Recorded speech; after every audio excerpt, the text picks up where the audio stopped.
This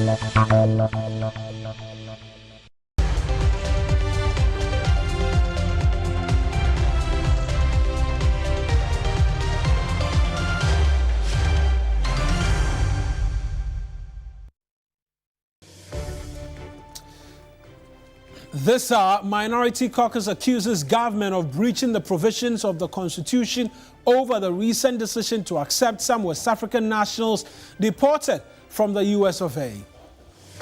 Also to come, Ghana Police Service arrests members of armed robbery syndicates who gained notoriety for targeting rural banks and other financial institutions.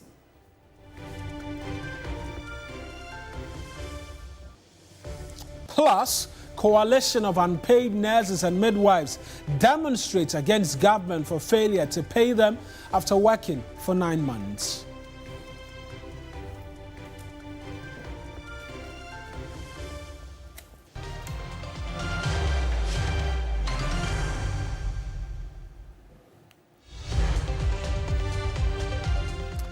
Those are the top stories. It's News Central here on TV3. I'm Kemini Amanor. And I am Mawuena Egbeta. The bulletin starts right now.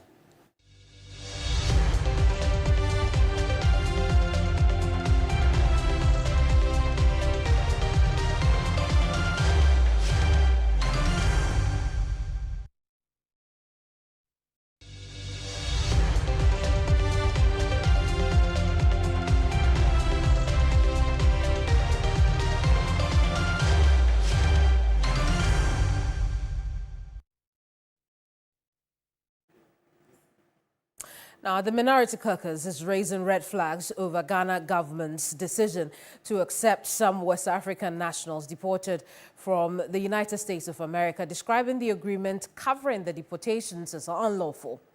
Government officials had said the decision to take in West African deportees did not amount to an endorsement of Trump's immigration policy and that Ghana was not getting anything in return.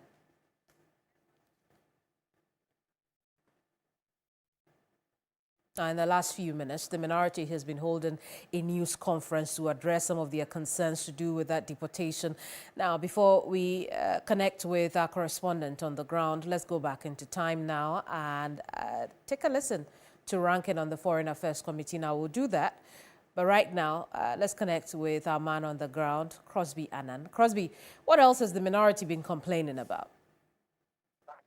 Well, thanks for having me. So I'm here with the deputy ranking of the Foreign Affairs Committee of Parliament.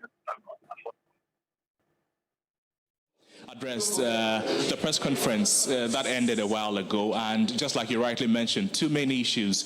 The second has to do with Ghana's communication or Ghana's position about the happenings in Gaza, and the minority, they are concerned about the emphatic nature, the direct nature of Ghana's comments, and they think that it defeats Ghana's position, long-held position of being a non-aligned state. The first conversation had to do with the recent happenings between the U.S. and Ghana. I'm talking about the deportation of some West African migrants. Mr. Jinapo is here with me. He would throw more light on the positions by the minority. You're live on TV3. Thank you for speaking with us. It's an interesting conversation, the position the minority is holding right now. But let's start first off with what the minority is saying concerning the deported migrants. Well, with the issue of the deported migrant, I think our position is very clear and it's straightforward. And really, I'm not too sure why we should be splitting hairs over this, because this is more like a black and white situation. It's totally unequivocal in terms of the factors which is motivating this discussion. First, Article 75 is very clear. Article 75 of our national constitution is absolutely clear that any such agreement should be brought before Parliament, should be laid before Parliament for parliamentary ratification. And additionally, the Supreme Court has had multiple instances to make pronouncement, rulings, and determinations on Article 75. So even if we had disagreement on the contours of Article 75 and if you want, generated some unnecessary ambiguity, the Supreme Court has made a definitive pronouncement on the implications of Article 75. And what has been agreed upon with the United States falls within the four corners of Article 75, which requires parliamentary ratification. So we are saying that the government and the Minister for Foreign Affairs should lay this agreement before Parliament for Parliament scrutiny and Parliament's ratification or otherwise. It is only when that is done that the representatives of the people, being Parliament, will get the opportunity to scrutinize this agreement. We will then be able to appreciate the tenets of this agreement. What is Ghana getting out of it? What are the provisions? Is it a good agreement? Is it a bad agreement? Can we send it back to the executive with comments for them to review it and so on and so forth? So that is pretty straightforward. At the moment, that has not been done. It didn't come to Parliament, but the agreement is in force already. What more can the minority do about it? Well, all options are on the table.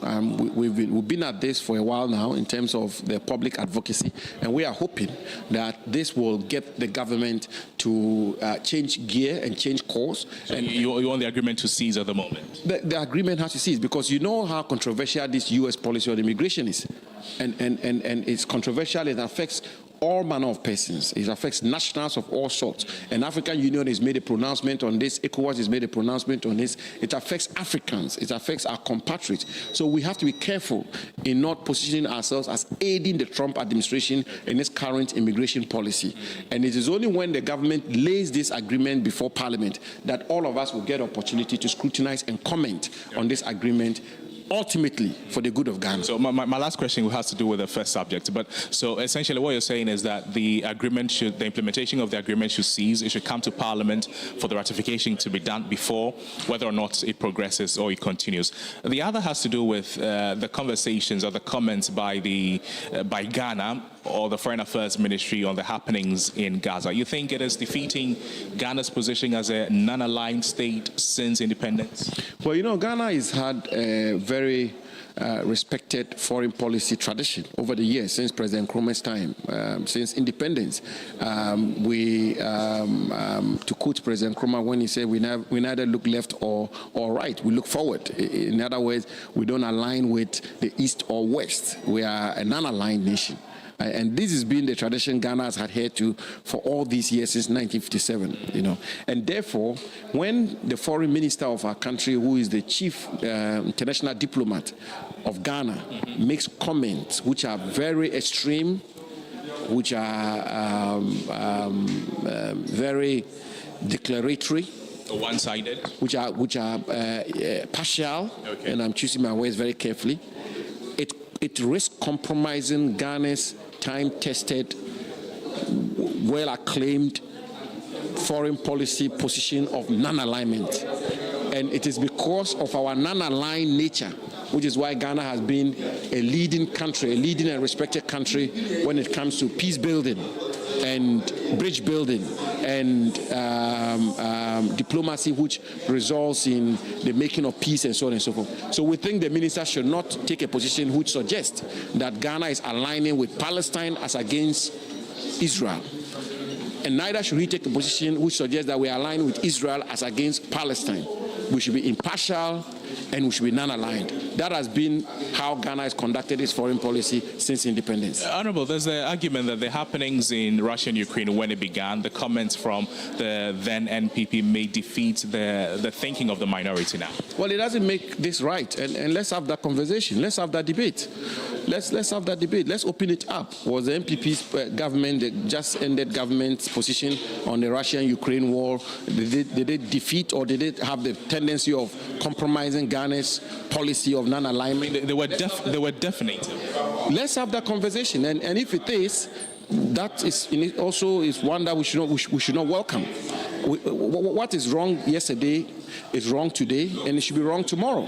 And I'm not making a pronouncement or a determination on that position of Russia, Ukraine war, and all of that. Whether I'm not even privy to what was said and the implications of that. But what is clear is that for the minister to say Israel is committing genocide in Palestine, in Gaza, clearly suggests that Ghana is taking sides in this conflict, and that has not been the position of Ghana over the years. Thank you so much. So, Samuel Jinapol speaking Thursday and summarizing the press conference that was organized by the minority here in Parliament. Back to you, Kemini. Crosby Annan, thank you so much for the report. And you heard Crosby there in a conversation with the ranking on the Foreign Affairs Committee of Parliament, also Damongo MP Samuel Jinapo. Now, Ghana's Foreign Minister Samuel Okudzeto-Ablakwa says the push for reparations by African countries is grounded in historical truth and moral clarity. Campaign, he argues, has a unified African and global backing and must be addressed head-on. He was speaking at the African Union event to mark a decade of African roots and African diaspora towards the 9th Pan-African Congress in Lomé. 80 years ago, the United Nations was founded as a beacon of hope, a testament to our collective aspiration for a world defined by equity, dignity, and progress. Yet, we must confront an undeniable truth. The current global multilateral system remains incomplete and imbalanced, its architecture misaligned with the realities of our time. The voices of Africa, the global South, and the African diaspora remain underrepresented in the halls of global decision-making. Reform is not a choice. It is an urgent imperative. It is the foundation upon which we must build a world that honors the aspirations of all peoples. Excellencies, our theme today, accelerating the reform agenda and strengthening the momentum towards justice and reparations, could not be more appropriate. For Africans and people of African descent, reparations are not some abstract ideal. They are a moral, historical, and developmental imperative. Let's switch focus right now because the Public Utilities Regulatory Commission, the PURC, has announced an across-the-board adjustment of some 1.14% in electricity tariffs effective October 1. Water tariffs, however, will see no increase, remaining at 0% increment for the fourth quarter of the year. The PURC's quarterly review mechanism is designed to track and incorporate movement in key factors that are beyond the control of utility service providers. And the PURC, in a statement, said the factors considered in this review included the Ghana cedi, the cedi to dollar exchange rate, domestic inflation, the electricity generation mix, hydro, and the cost of natural gas. As a result of these factors, the PURC approved new electricity rates for various customer categories. And we know for Lifeline customers as well, the tariff is seeing 80 pesos per kilowatt hour, up from the 79.53 pesos. All other residential customers using up to 300 kilowatt hour will now pay 182 pesos per kilowatt hour, while those using over 301 will pay 241 pesos per kilowatt hour.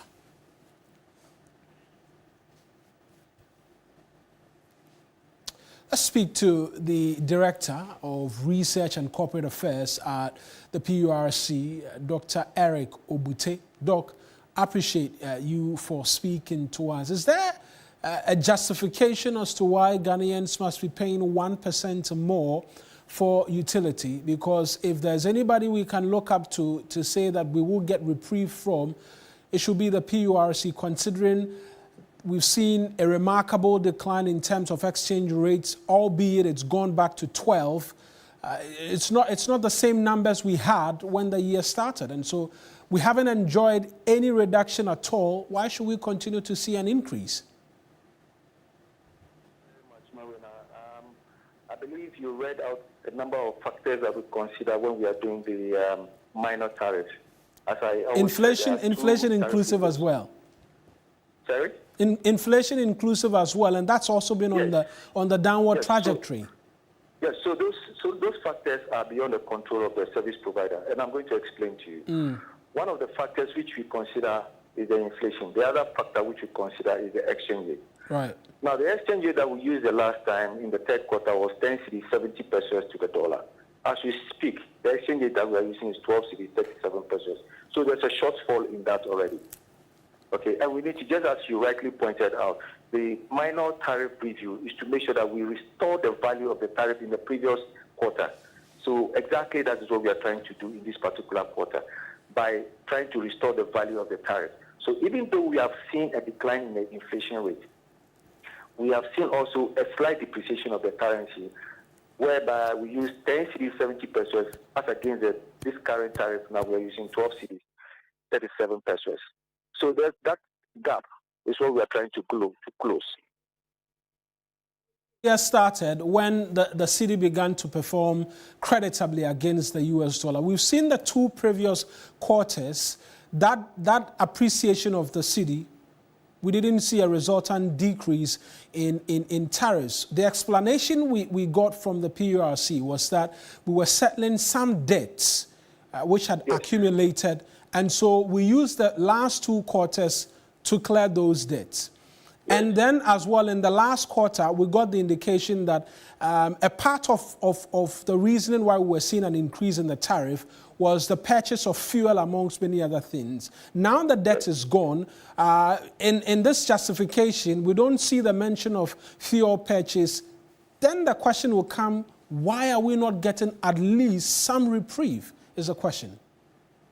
Yeah, thank you very much. I think when I started off, I said that if you take the weighted average cost of gas we did not touch at all. We did not do anything of the weighted average cost of gas. It remained the same. The generation and thermal mix remained the same. The last quarter we generated 28.8% out of hydro and 71.2% from the thermal. This time around, just as you rightly pointed out, we've seen that the exchange rate has depreciated marginally. And that gap, we need to close that gap. The utilities don't have control over the exchange rate the way it moves. Neither does the PURC have control over the exchange rate the way or the direction in which it moves. All we try to do is that we try to restore the value of the tariffs. So at least the service providers will be able to maintain exactly what they are supposed to do on an operational basis. If it comes to the major tariff review, in that case, we have to consider both the capital expenses and the operational expenses. Capital expenses here include their transformers, the bulk supply points, the cables, poles, operational vehicles. All of that will have to be considered, in addition to lubricants, chemicals, pipelines that they use to run their operations. So when it gets to the major tariff, obviously the tariff will also be a different game altogether. But this is a minor tariff that we are looking at. So the major tariff, this is the time we have received proposals from the service providers, and we are now interrogating those proposals, engaging the public, engaging all stakeholders to make inputs before a final determination of the major tariff itself will come out. That will take effect in January 2026. And Doc, I hear you on the explanation that we have to restore the value of the tariff amongst many other things. And the major tariff review is currently underway. We've seen ECG table 200+% amongst many other things. The concern and the reason why I've hammered on this consistently is that many have made the argument that all across we're expected to see price reductions to an extent because when the cedi is not performing, everything else goes up. And the cedi has performed to an extent, and yet all throughout, we haven't seen it reflect immediately or directly in tariffs for us as a people. And with the major tariff review you speak to as well, that is expected to go up as well because they've tabled proposals to expand the grid amongst many other things. Certainly, there won't be a reduction on that front. And so all throughout the year when we can make an argument that the economy has performed to an extent creditably amongst many other things, Ghanaians have not benefited when it comes to tariff. Well, mind you, you just stated yourself that there was a debt which we had to clear. Previously, there was a debt of about 900 million, about approximately 976 million cedis which we had to clear. And we couldn't push it all through at a go. So at any point in time, we push through about half of it, and then we push through another half. And then we have to also recoup some fuel components from the tariffs. So even though we had an exchange rate, the appreciation of the cedi, it was offset by the debt which was outstanding that we had to push through. Had it not been for the debts that were there in the previous tariff regimes, obviously we would have seen a reprieve. And more so, because of the performance of the cedi, we have also seen that even though the tariffs have gone up marginally, they did not go up as much as they should have gone up because of the performance of the cedi. If the cedi had not performed creditably well as against the US dollar, I'm sure we would have seen a different situation. But the performance of the cedi has also led to a dampening of the effect on the tariff itself. So it has come down by 1.14%. Right.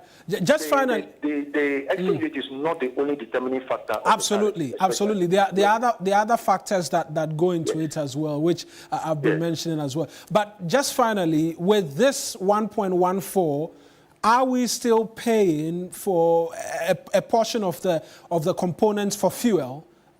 Because we know as well that there was 1 cedi slapped on fuel prices to cater for fuel as well. And so I just want that clarity, whether even with these increments, people are still, or we're, as a people, we're still paying for the component of fuel, which was a part of the previous quarter. The 1 cedi component you mentioned is not from the PURC. That's the no, yes, that's different. That's different. So I'm just asking. Yes. So PURC does not have control over that one. What we pushed to the tariff was 27% of the fuel cost. And that is what we consider. Beyond the 73% is being taken over by government. So PURC does not have anything to do with the 1 cedi levy that is levied on the... I'm just asking if we're still paying that 27%, even in this new tariff that's been announced. It's all considered throughout, because in the last tariff, that's what we considered. Right. So you're considering it in this tariff as well.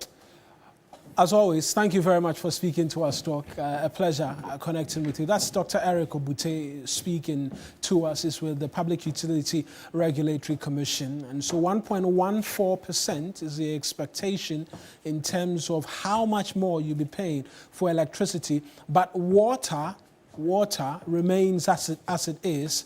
And that's the latest we're getting from the PURC.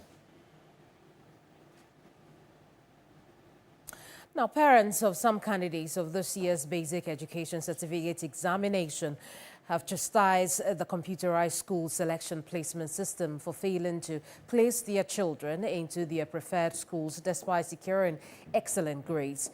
For Beatrice Bilson, for instance, it's Holy Child Senior High School for her daughter or nothing else. George Quinnin was at the Nat Hall here in Accra and filed this report. The Education Ministry says 82% of students have successfully been placed. 15-year-old Shannon Wedi Mensah is one of them, but she's not pleased with her placement. Her first choice is Holy Child Senior High School, but she has been placed in Winneba Senior High School. With her aggregate 8, she feels cheated just like her mother. I want him to change it. That's why I'm here with my mother. So what if it doesn't happen? It will surely happen. No, what if it doesn't happen? It will happen. Let's. Yeah. I guess I would have nothing to do about that because we have tried our best. But don't you think it's also high time for us to go like, okay, Holy Child is not bad, but let's also go to these schools that we think is not, grade A and start from the scratch and make it still. Because you're a smart girl, that's what you're telling me. Okay, for that one, maybe if others are interested. But for me, I don't think I'll try that. Nothing will stop the mother from ensuring her daughter is well placed. I don't think she deserved a second choice. 8 is good, so they should do something about it because for 8 and second choice, no. Although Winneba is not bad, but no. This young girl would not budge. No matter the level of persuasion by her mother, Wesley Girls Senior High School will forever be her dream school. Across the length and breadth of the Nat Hall, you could see a parent trying to talk their ward out of the entrenched position on their preferred school. Parents and wards continue to besiege the Nat Hall to ensure that placement issues are resolved. Until these issues are resolved amicably, the story will be the same each and every day. She's 15. The school she chose, they didn't even give her one. They sent her to Ho as a day student. I mean, a 15-year-old child cannot be on her own. And I can't leave that child to live there vulnerably. Already under my eyes, I need to keep, eyes on her. How much more I leave her to go and be on her own and go to school. Maybe say when you're at grade 10, Mama for a C school 4th choice, but now go to Kumasi Echi. My child had aggregate 10 and was given his 4th choice in the Ashanti region. The process is frustrating. St. John's, I want to say in the grade in the 10, no, St. John's, oh, yeah. And you'll be an a boarding school. And I was at least on your day back. Not every parent wants a boarding school. At least our children must be placed in their preferred choice. Take you so weeks. Ebi opo 1 month kona omo free we. Greater Accra Regional Minister Linda Okulu couldn't have said it any better, but assured that issues would be resolved amicably. We all have a preferred choice. The fact that you didn't get your preferred choice doesn't mean.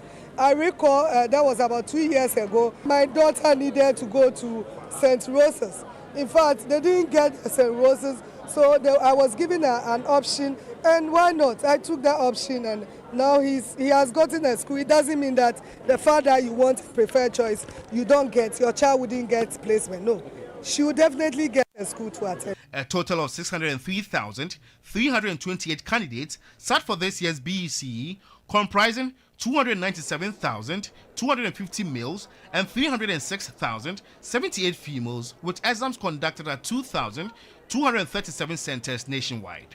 Students are expected in schools on the 18th of October.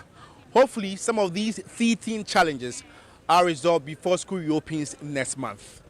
George Quinin, TV3 News, Nat Hall, Accra. It's still News Central here on TV3. I'm Kemini Amanor. Now, the Ghana Police Service has dismantled the notorious armed robbery syndicate that has been targeting rural banks across several regions in the country. The Inspector General of Police, Christian Yohuno, made the announcement at a press conference held at the National Police Headquarters here in Accra this morning. According to the IGP, the successful operation is a major breakthrough in the service's ongoing crackdown on organized armed robbery groups.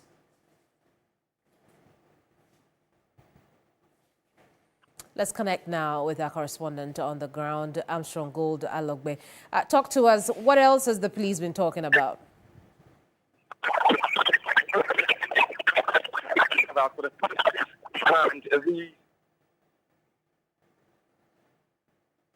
Well, in the meantime, we can take a listen to the IGP on this matter. And they've managed to cut down about 10 of them. 3 of them have been shot dead in a gang battle, and also currently one person is at large, and the police is still trying to get this person, and they also keep him in remand till investigations are over.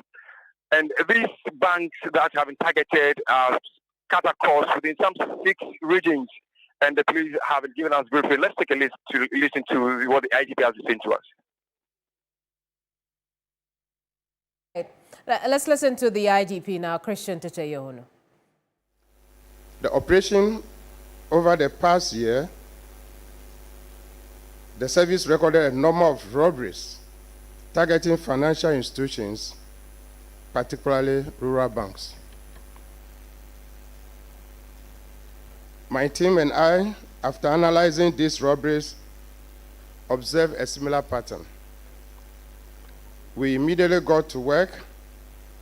After painstaking investigations, working with credible informants, analyzing available data, surveillance across several regions, we launched a targeted operation to arrest these criminal elements.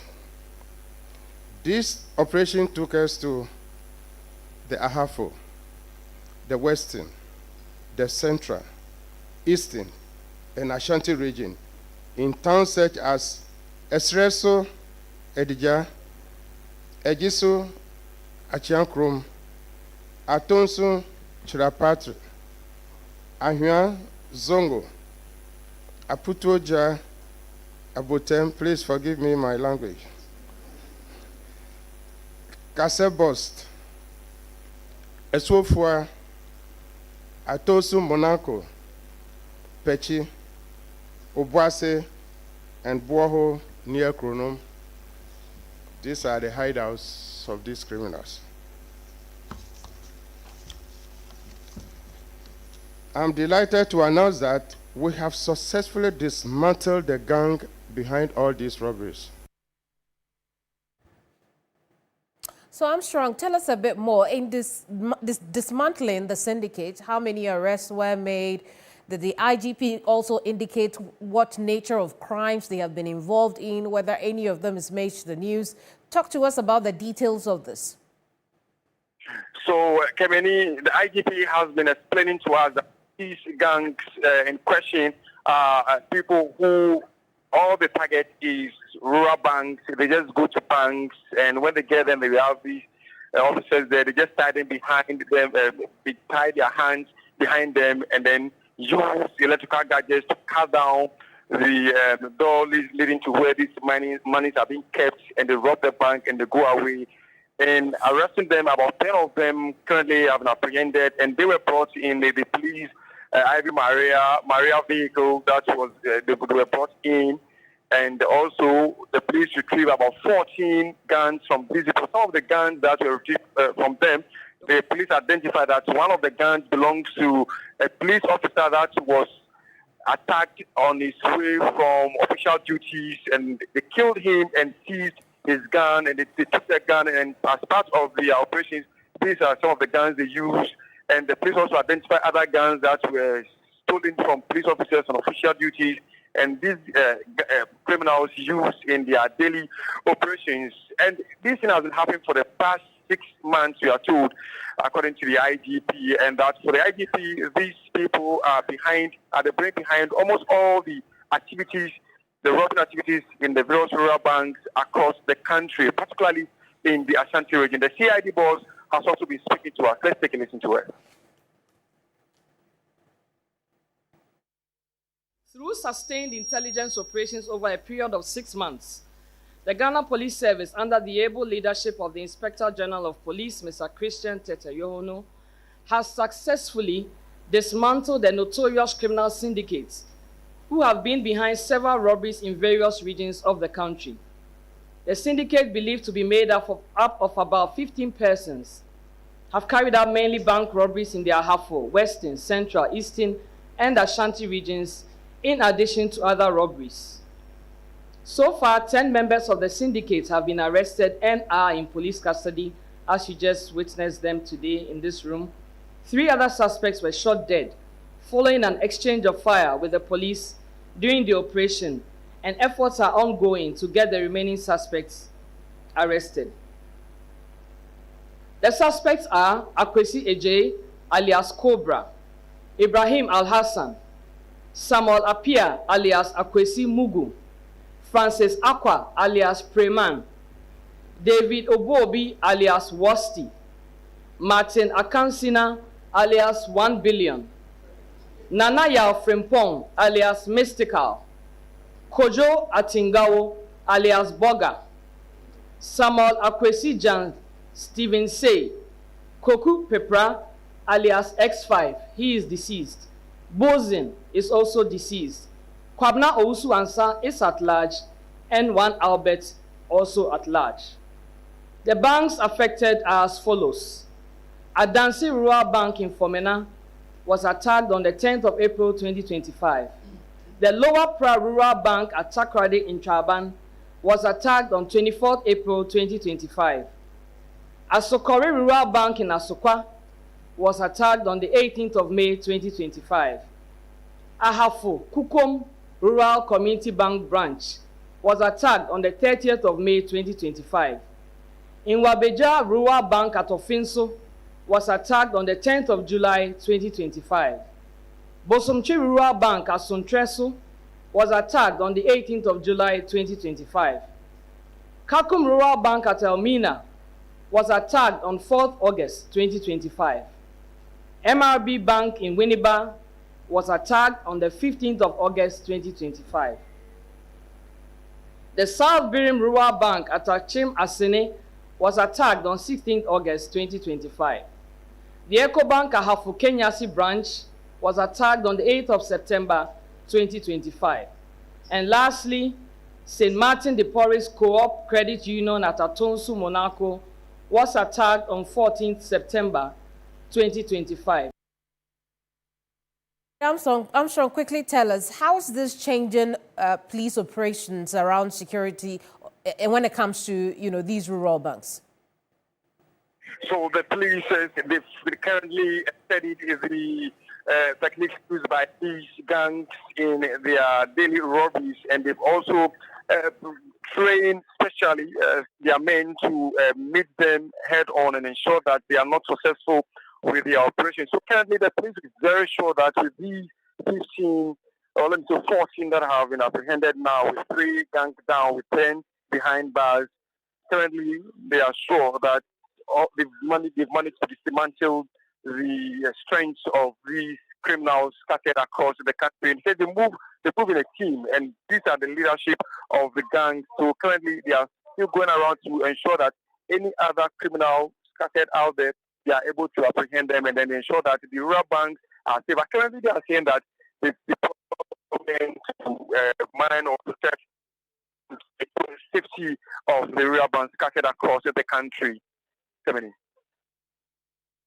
Armstrong Goldalog were there sitting through that police news conference updating the public on the notorious rural bank armed robbery syndicate.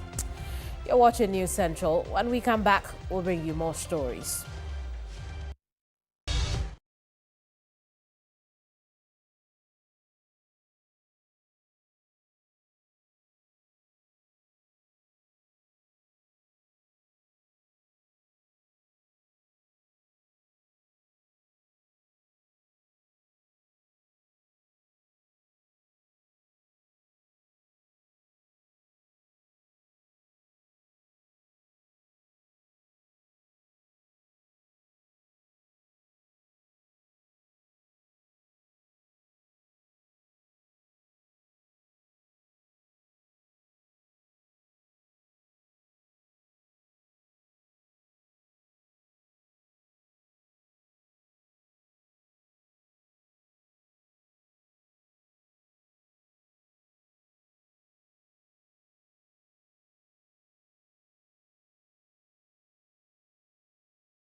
Now, this afternoon, the coalition of unpaid nurses and midwives Ghana have demonstrated against government for failing to pay them after working for 9 months. They demand the health minister to ensure the immediate release of funds to pay their salary arrears. According to the demonstrators, over 7,000 out of 15,000 nurses and midwives employed by the SWAL NPP government in 2024 are yet to be paid by government. Christopher Mwako followed through on the demonstration. Is joining us right now with details. Chris, I mean, talk to us about the demands of the aggrieved nurses. They say they want to be paid, but help us understand the reasoning why their salaries have not come through just as yet.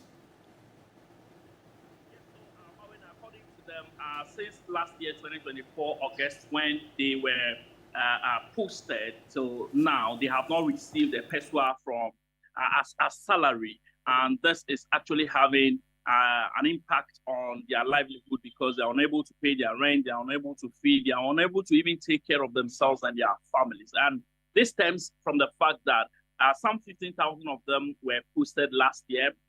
Out of that, according to the health ministry, 7,000 of them have so far been paid, which they are even contesting because they are saying that the figure the minister has given is inaccurate and that more than 7,000 of them are even yet to be paid. And so the question is that why is it that 15,000 of them were posted, a number of them were paid, and the remaining have not been paid? And so that is where their question stems from.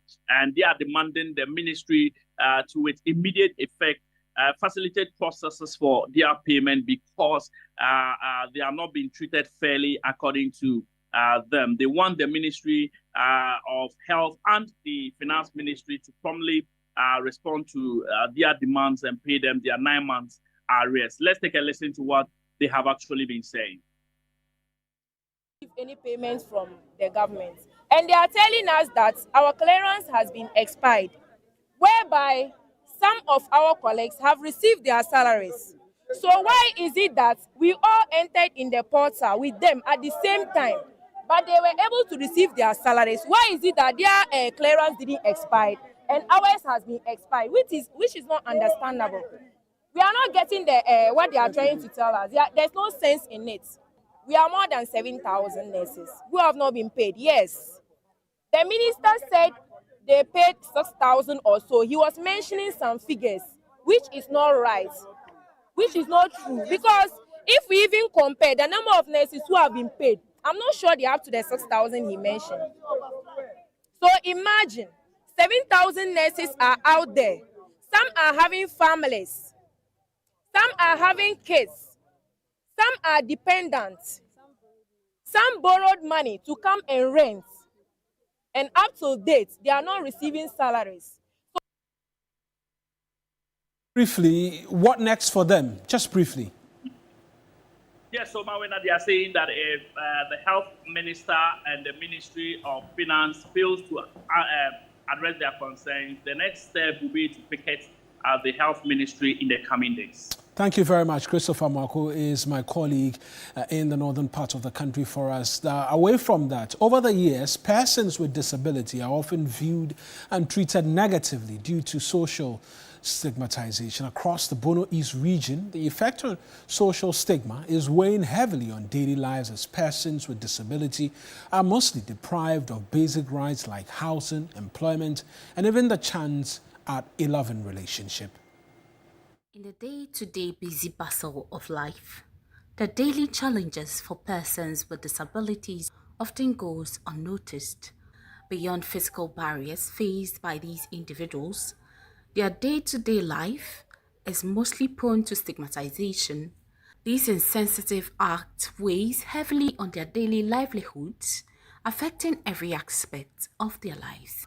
People will finish work, schooling, and they'll be posted to work at certain institutions. When they go there, the heads of the institutions will be dragging their feet in accepting those people.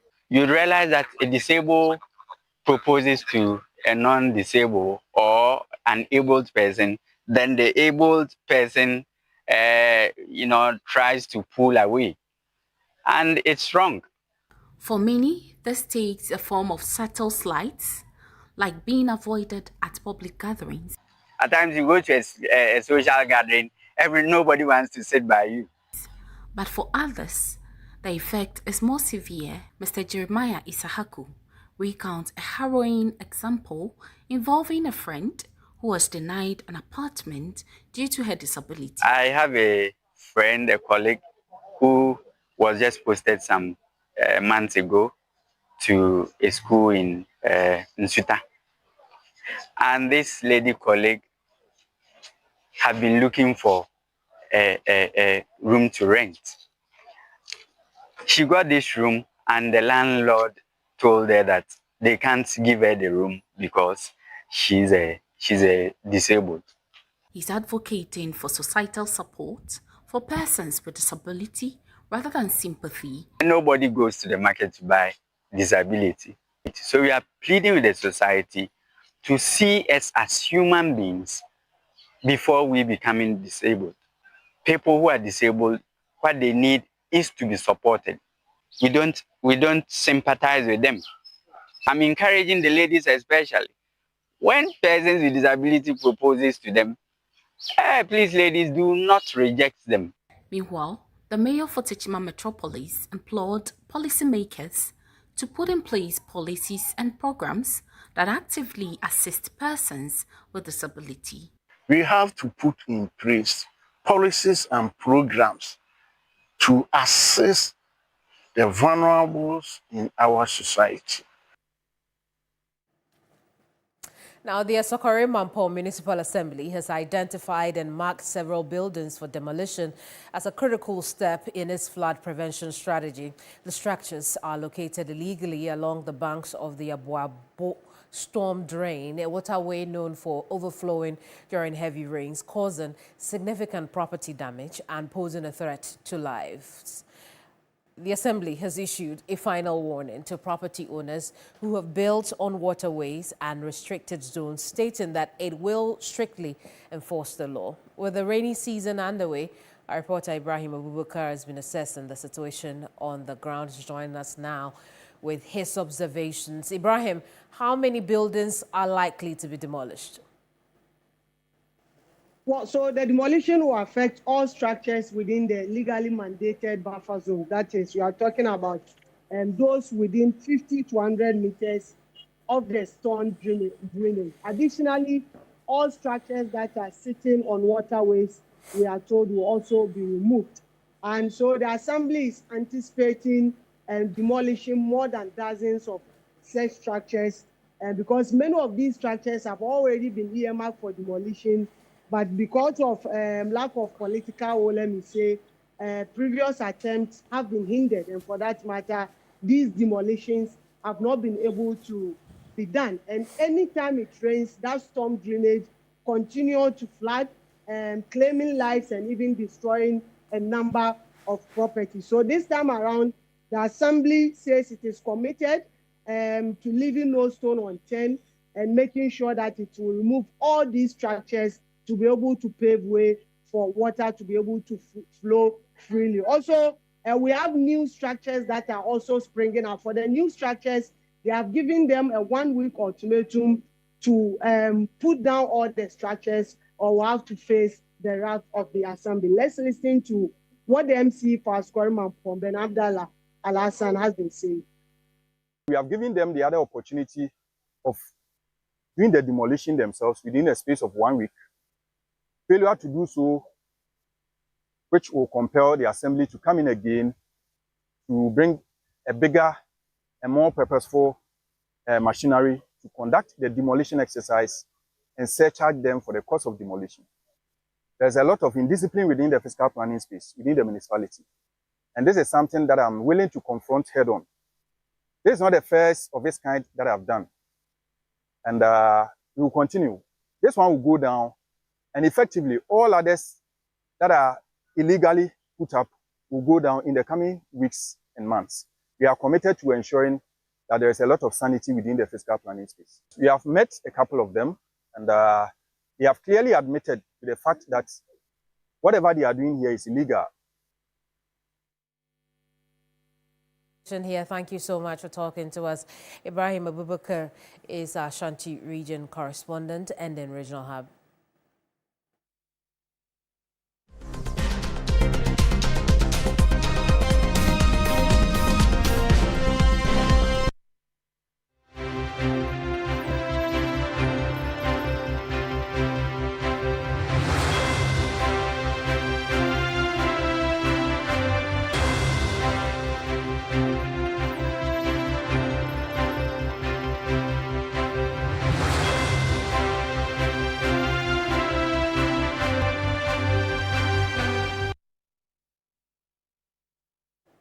Poisoned food, poisoned water, and a poisoned air. That's what Ghanaians are gleefully consuming as the ravages of illegal mining destroys not just lands and vegetation cover, but now human lives. The latest evidence of this full extent of harmful activities of illegal mining is causing has been captured in a mercury and other heavy metals impact assessment report. Now, the report, which spans August 2024 to September of this year, has revealed alarming levels of mercury concentration along with lead and other harmful chemicals. Now, this is not the first time such a report has been released. This time we are learning even the air we breathe could be polluted with these harmful substances.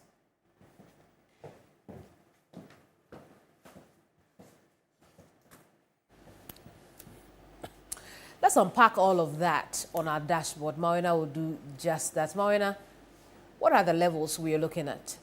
Right, and so let's start off with what the basics are with this report. And this report was put together by the EPA and then Pure Earth with support from the UK International Development Agency as well. What we're seeing is a revelation perhaps as to the consistent conversation about the fact that there are challenges as a result of illegal mining. We're beginning to see some of these challenges being found in terms of tangentials in our soil, our food, water, fish even, and even the air we breathe. And so let's start off with some of the catchment areas and what the report found out. And so starting off with the soil where these tree crops, amongst many other things, are planted, this is the required levels of, say, mercury that can be found in the soil because it's a natural metal, and so you find it in the soil. We're expecting under 10 ppm, but what was found in Konongo Zongo is in excess of 1,342 ppm. Wow. That's in excess of 13,000 plus % above limit. Now, if you go same Konongo at Odumase was seen in excess of 9,000 cities, no, not cities, 9,000% above limit. Then we move from soil to air, and the mercury levels we're finding there. There are a lot of scientific terms, but just to make it understandable for you, we're supposed to be seeing less than 1% of whatever chemical reaction we're supposed to have in the air, in the air that we breathe. But currently, at Wasa Kayanko, we're seeing in excess of 14,000%. That's in terms of the air we breathe. And we move to water because they sampled in different areas, and we'll get to see that when we move along. Water was seen in excess of 1,000% contamination in terms of mercury levels, and then the soil again in Konongo. So we found mercury. We're talking of arsenic presence as well in our soil. So not just one metal that we're talking about. We've mentioned mercury. Now the arsenic contamination as well, above 40,000% at the soil at Konongo, Zongo, at Konongo Odumase, we're seeing 32,000% as well. For lead, in our water, we're seeing 9,600% above limit in water at Esiakwa. We're seeing above 833% at Akwabusu, and this was found particularly in our fish as well. And this latest report, and I see you squinting a bit because you could be consuming this without even knowing. This is groundwater we're talking about. Yes. The same groundwater that flows within the network of rivers that we have. Absolutely. Which will finally end up in our taps, basically. And I want to go a step further. When you say groundwater, it moves just beyond the groundwater to the wells that are dug. And then the boreholes as well. And so they took samples from the wells and then the boreholes as well, which had been dug, and were finding these levels of contamination in them. And so some people will say, oh, I can dig a borehole. Well, you're not really exempt when it comes to the dangers of what this what is before Galamsey can treatment. cause. I mean, when we stick with water alone, this is before This is before treatment. But remember, treatment doesn't remove metals. Absolutely. It doesn't remove any of these metals. And this is lead, which we're finding. And it goes on to the crops now, where we're seeing in excess of 3,000% above limits. And that's what we know. Wow. I'm worried about the food I'm going to eat this afternoon, the fish we're going to consume. Absolutely. I mean, and these are areas where we grow a lot of our foods. That's what we're going to be using this. That's what we're moving to next. And so for where the research team focused their work on, these are food basket regions. Right. So you mentioned the Ashanti region, the Eastern region, Western North, Central region, and then Savannah region as well. These are areas where we get food from: grains, tomatoes, kontomire, cassava, you call it what. We're getting all of these from there. And someone will ask, okay, yes, we see this and we're worried, but there is direct correlation which we're already seeing from the this Konebu report, Teaching from Hospital, the Konebu Teaching Hospital, that in certain cases, we're seeing figures in terms of cardiovascular diseases crossing. We're yet to end the year, but if you look at the first column, nearly 3,000. That beats or that surpasses all other years since 2021. And so when the subject of Galamsey comes up and we're talking about it, these are the numbers and these are the things which are directly affecting us, and you're seeing it play out. The air that you breathe as well, potentially you could be breathing in harmful substances. This work put together by the Environmental Protection Agency and Pure Earth as well. I mean, so even if the water company were to treat, first of all, we don't want to pay too much for water. It costs us a lot more. They still won't get everything out. Absolutely. Which means that we will be consuming some of these heavy metals. Absolutely. And they are not good for our health. I mean, the data is there to see in terms of what this is. And last week when we asked a direct question, is there direct correlation between what is happening and these figures or these numbers we're seeing? And the response we got was yes. And so there is for all of us to see in terms of Galamsey. But that's it. Will you drink water today? If you don't drink it, you will die. Oh my goodness. That's it for By the Numbers. We are in a very terrible situation. Terrible situation. But it's time for us to go as well. You will drink water because if you don't drink it, you will die. But this is where we are. Kidney disease. Not prayer would save us at this time. We have to do something about it. Absolutely.